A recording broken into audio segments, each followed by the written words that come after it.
Bonjour et bienvenue sur Radio Cessort, votre rendez-vous quotidien avec l'actualité de la cybersécurité. Nous sommes le samedi 5 juillet 2025, épisode 345, toujours en direct de Perpignan. Je suis Marc-Frédéric Gomez et j'espère que vous allez bien. Au programme aujourd'hui, Bruce Schneier, une nouvelle politique de modération. Il a mis en place un filtrage renforcé pour contrer la toxicité des commentaires sur son blog. UNC 5174, des attaques chinoises contre la France, 3 zero-day Ivanti exploités pour infiltrer le secteur critique et organismes publics. WordPress, plugin SEO malveillant, des extensions piratées injectent spam et contaminent invisibles. Linux, vulnérabilité critique dans sudo. La CVE 2025 32462 et 32463 permettent une élévation locale de privilèges. Windows, on voit un retour des attaques par relais NTLM. Escalade de privilèges dans l'Active Directory toujours possible malgré des correctifs. Europol, démantèlement d'un réseau d'escroquerie crypto, plus de 5000 victimes, 460 millions d'euros détournés pour une structure offshore. Le campus cyber, un nouveau souffle à trouver. Objectif 2025 pour relancer la dynamique de ce lieu totem de la cybersécurité française. Bien entendu, toutes les sources citées dans cet épisode sont disponibles sur le site de radiocessort.org. Bruce Schneier a renforcé la modération des commentaires sur son blog face à une montée de la toxicité. Depuis juin 2024, tous les commentaires sont filtrés a priori, seuls ceux qui sont pertinents, constructifs et non insultants sont publiés. Schneier a indiqué qu'en janvier 2025 qu'il testerait un assouplissement de ce dispositif avec un retour temporaire à une modération a posteriori, c'est-à-dire qu'on publie le commentaire et ensuite d'une relecture, pour évaluer la situation. Ça s'est très mal passé, il l'explique, il est forcé de remettre en place ce système-là. C'est dommage, c'est un très bon chercheur de cybersécurité. Allez lire son blog, c'est une véritable pépite.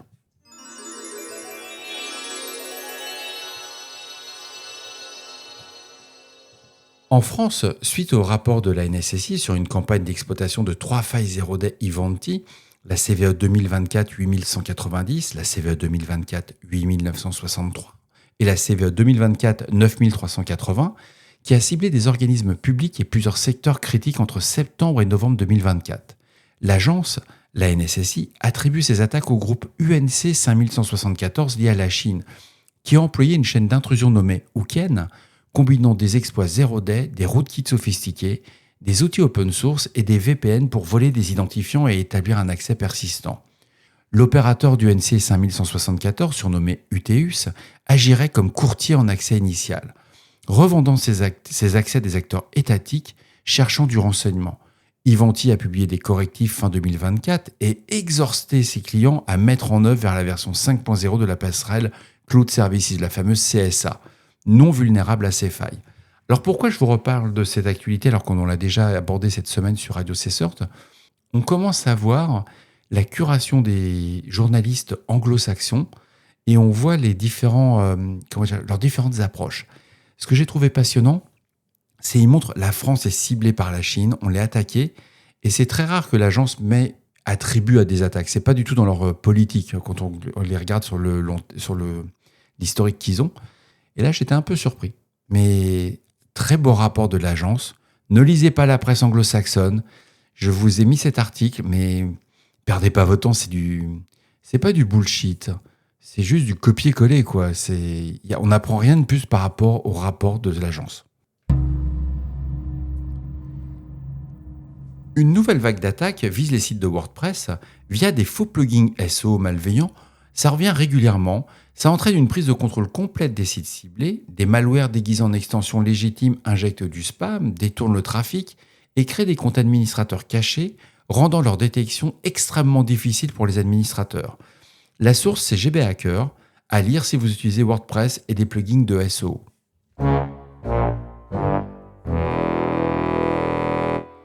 Alors, 2 vulnérabilités locales critiques ont été découvertes dans l'outil sudo, les versions inférieures à la 1.9.17p1 sur Linux, permettant à un utilisateur non privilégié d'obtenir les droits root.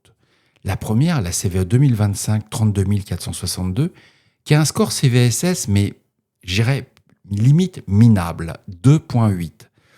Mais ça ne vous empêche pas de passer route. Donc, c'est pas le score CVSS, ça vous aide, mais ce n'est pas là-dessus qu'il faut s'appuyer. Donc, comment ça fonctionne ? Ça va exploiter l'option "-host" introduite en 2013 pour contourner certaines règles suodeur et exécuter les commandes non autorisées sur l'hôte local. La seconde, la CVE 2025 32463, qui a un score CVSS par contre de 9.3, abuse l'option "-r" du chroot en forçant le chargement d'une bibliothèque factice via un fichier /etc nsswitch.conf piégé. Découverte par l'équipe de Stratascal CRU, ces failles sont corrigées dans sudo 1.9.17p1 qui limite désormais le "-host à la seule liste des droits et marque la fonction chroot comme obsolète. Suppression prévue dans une version future. Vérifiez si vous utilisez sudo sur vos machines et sur vos bastions. Les attaques par relais NTLM, longtemps considérées comme résolues, connaissent un regain d'activité en 2025. Ce vecteur permet à un attaquant de compromettre aisément des machines Windows membres d'un domaine Active Directory avec escalade potentielle jusqu'à tiers 0, contrôleur de domaine. L'attaquant relaye simplement les messages d'authentification NTLM de la victime vers un serveur cible, obtenant une session authentifiée sans avoir besoin de casser de mot de passe. Couplées à des techniques de coercition, printer bug et petit potam, ces attaques peuvent être déclenchées à la demande même sans interaction de la victime. La plupart des serveurs Windows restent vulnérables tant que des mesures comme la signature SMB, LDAP et le channel binding ne sont pas activées, ce qui n'est pas le cas par défaut sur les anciennes versions du système. Microsoft déploie progressivement des protections par défaut, par exemple activation obligatoire de SMB Sign-in sur Windows Server 2025, chiffrement LDAP sur les contrôleurs de domaine Windows Server 2025 et envisage la désactivation future de NTLM. En attendant, l'adoption généralisée de la signature et de l'authentification renforcée reste le principal moyen de contrer ces attaques dans les environnements Active Directory actuels.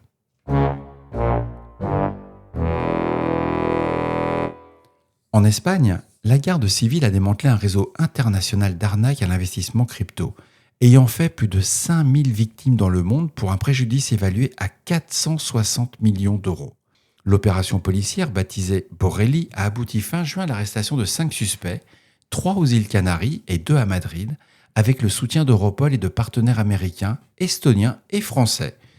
Les fraudeurs utilisent une société vitrine basée à Hong Kong se faisant passer pour un courtier en investissement afin de piéger les victimes, puis blanchissent les fonds via un enchevêtrement de sociétés écrans, de comptes bancaires internationaux et de portefeuilles crypto sous de fausses identités. L'enquête lancée en 2023 est toujours en cours. 460 millions d'euros.